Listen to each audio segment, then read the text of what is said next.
Speaker, and I too would like to contribute to this important debate this evening on the final report of voluntary assisted dying in the Northern Territory. This report, of course, was first made public on the 30th of September by the Legal and Constitutional Affairs Parliamentary Committee. And this was a report that was requested by the Northern Territory Attorney-General on the 14th of May to inquire into the final report into voluntary assisted dying in the Northern Territory from 2024.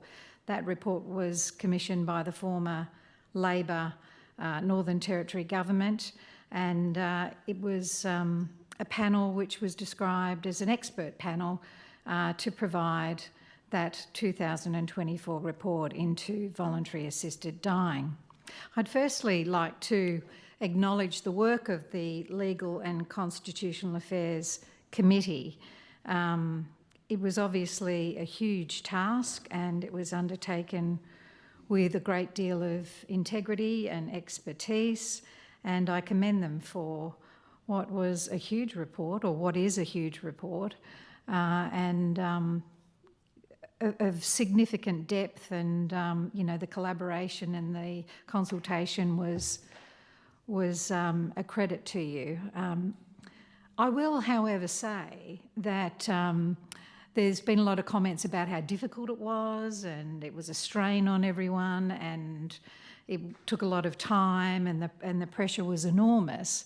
And I take that on board, but having been around this place for a long time, I'm also very aware that parliamentary committees are meant to be like that.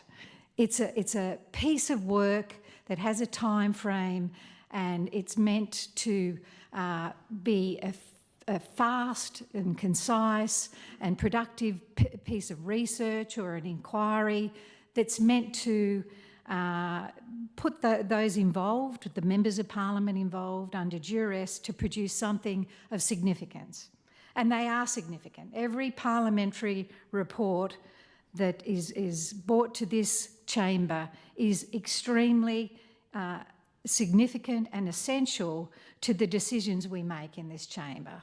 So although it might have burnt you all out and made you feel miserable at times because of the pressure and the sacrifices you had to make, don't think for a minute that it's not valued, because it is.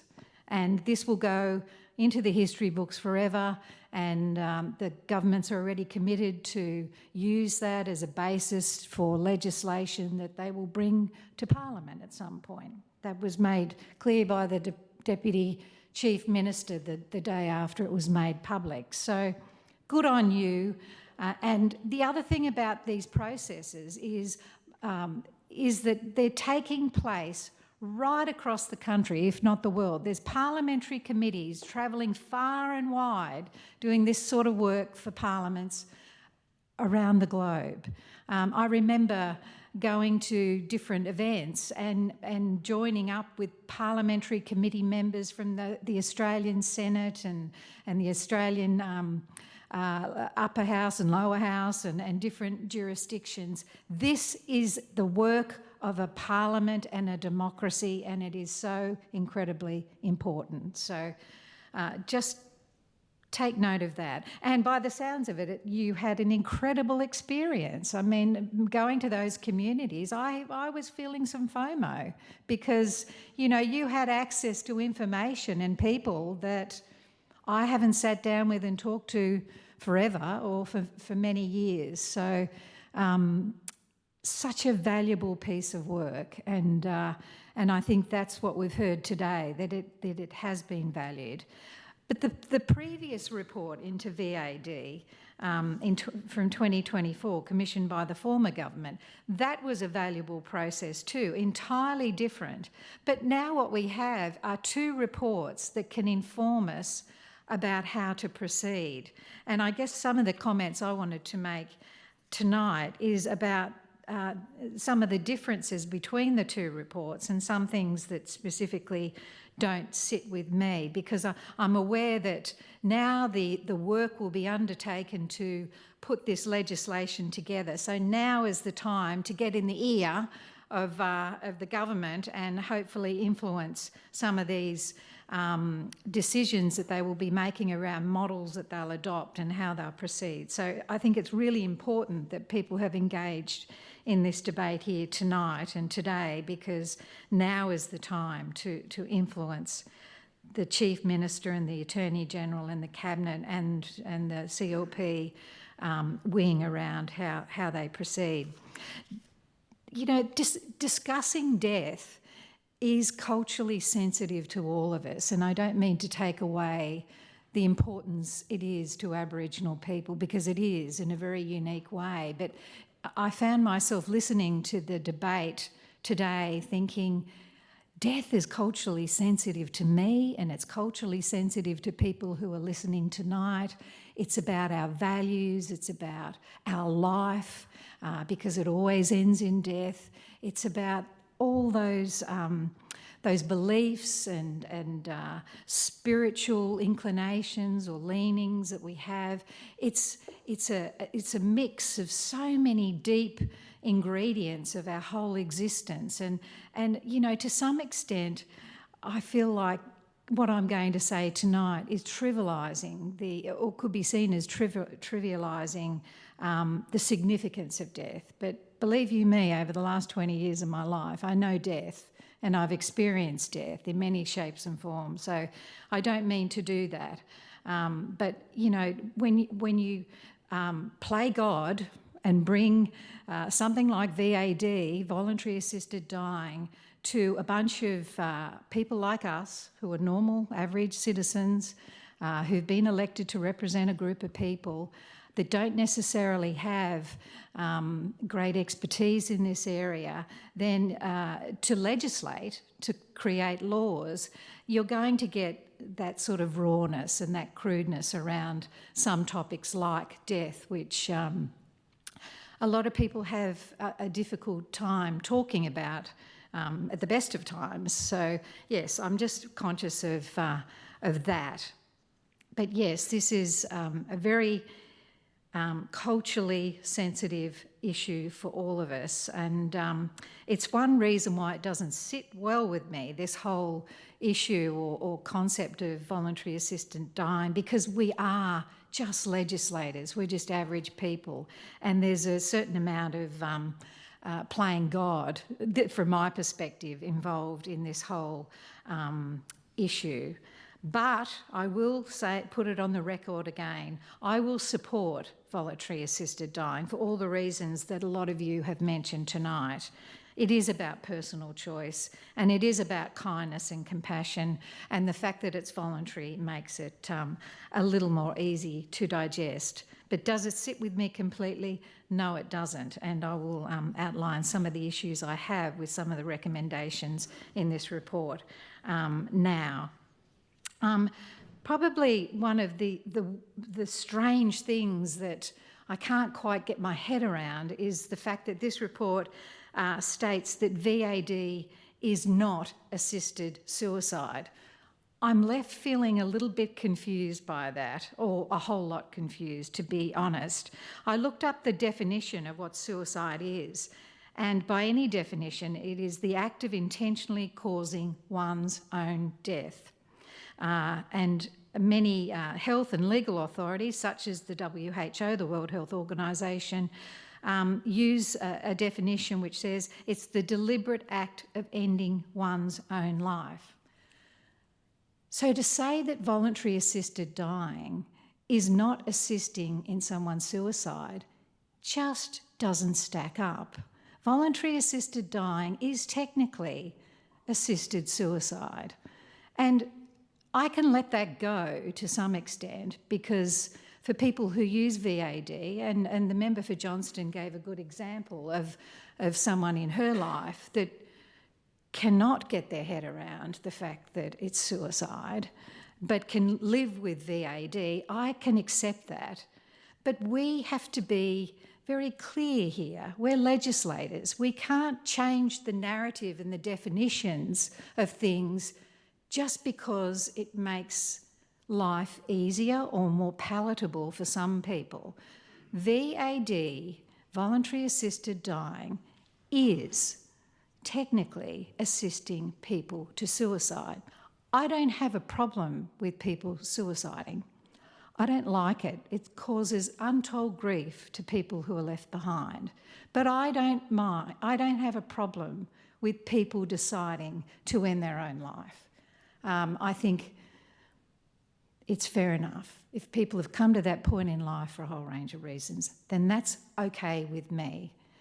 But where I have a problem is governments taking a role, an interventionist role, in assisting people to suicide. That just doesn't quite sit with me. I can accept it and I will support it at the end of the day.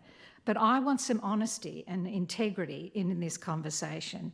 And I think that this recommendation of the LCAC report saying, redefining VAD as not being assisted suicide is just not being truthful. It's not being correct. I'll move on. I do think that the voluntary assisted dying must be a standalone service. I think for all the reasons we've heard tonight, there's too much confusion, there's too much lack of information, there's too much fear and misunderstanding around voluntary assisted dying for it not to be a standalone service. I think to connect it to any health service directly would be just a fundamental flaw and error forever. We are the Northern Territory. We have a significant proportion of Aboriginal people, and we know from the Aboriginal members of Parliament here tonight that they acknowledge that there is a lot of misunderstanding or just lack of information within Aboriginal communities about this. So in the first place, VAD has to be a standalone service. The other thing that absolutely floored me, and the member for Fong Lim talked about it earlier today, the committee determined that VA deaths should not be treated as reportable deaths. Instead, the review board will record all VA-related deaths and refer only serious cases of non-compliance or complications to the coroner. For death certificates, the committee recommends listing the underlying illness as the cause of death. You can't do that. If someone is using voluntary assisted dying to end their life, then you cannot put another reason for death on the death certificate. That is unethical. It is not true. It is misleading, and you just can't do that. I'm surprised that the LCAC has come up with this recommendation for all the right, nice reasons. It might protect people. It might, by not saying that they died through assisted suicide or voluntary assisted dying, it might not affect their ability to access a superannuation or their insurance. Those are very commendable reasons for not telling the truth, but by forging or not providing the truth, that is a legal issue. You cannot do that, and I cannot see how you would use that as a recommendation for your legislation going forward. You've talked about using a decentralised model, and I've heard a further explanation of what you actually meant. The member for Blaine gave a good explanation just before, but in the first place, it has to be a centralised model. The expertise required for a voluntary assisted dying service is so specialised, so rare to find. We can't get paediatricians, we can't get podiatrists, we can't get specialists in a whole range of areas, as if we're going to have enough people with expertise in VAD to provide a high-quality decentralised service in the Northern Territory. It is just not possible. So I support the expert panel from 2024 when they recommend a centralised service. But I get the fact that at the end of the actual service delivery has to be decentralised, but the structures, which are kind of the way it's described within the report, are more centralised for the most part, but yet you've called it a decentralised service model. So I have concerns around that. My view is that given the small number of people that will access VAD, and we've heard from the member for Blaine tonight, he's told us that there'll be around 8 people a year, and the enormous cost of setting this up, my view has always been, and this goes back to when the consultation was,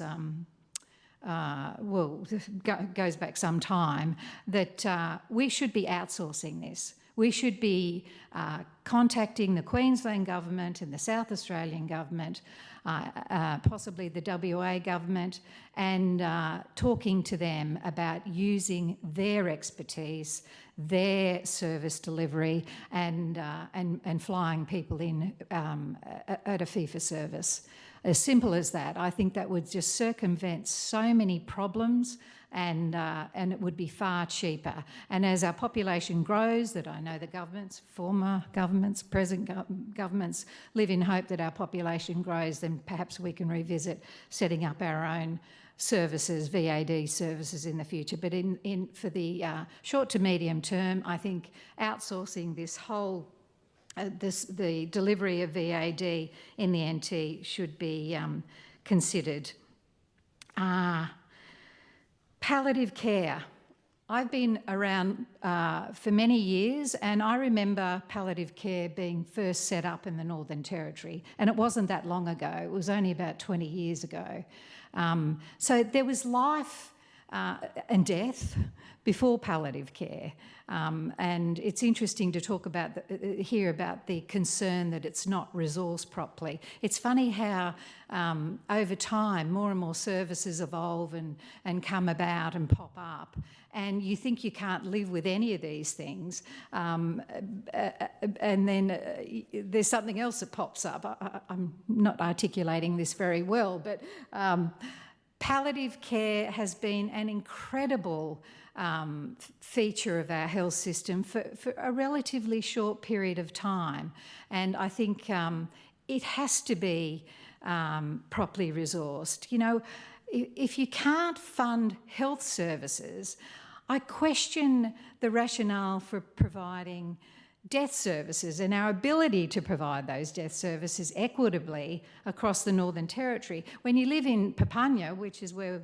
one of the communities that the LCAC went, I dare say that their health services would be very thin on the ground. How on earth do we provide a death service to people living in remote communities? Those sort of equity issues and accessibility issues need to be considered in this too. Realistically, I mean, you know, it's a challenge just to provide health services, let alone VAD services. And of course, the prognosis timeframe for a person to be eligible for VAD, I think, is essential. This is a government service. As much as we'd like it, it's about providing a service within a budget. If you've got an open end to people subscribing and signing up for VAD, then you've got you will need a much bigger service than what. Sorry, I move that the member for Araluen be granted an extension of time to be able to suitably conclude her remarks. is leave granted? Thank you. Gosh, time flies, doesn't it? Yes, so I am against not having a time frame there, because it's just good governance. You need boundaries, you need to be able to plan and cost a service. If you've got this open end to anyone who's been diagnosed with a terminal illness at any stage, then I think you're going to have a much, much bigger service than what Territorians can afford. I was talking to a colleague the other day, and he talked about a liberal perspective when it comes to voluntary assisted dying. And I agreed with him. I think from a liberal perspective, voluntary assisted dying is fundamentally about personal freedom and autonomy. Liberal ideology values the right of individuals to make decisions about their own lives, including the manner and timing of their death when faced with unbearable suffering. At the same time, liberalism recognises the need for safeguards to protect vulnerable people, ensuring that any decision to access assisted dying is fully voluntary, informed and free from coercion. And I thank my colleague for drawing this to my attention, because this is exactly where I'm coming from.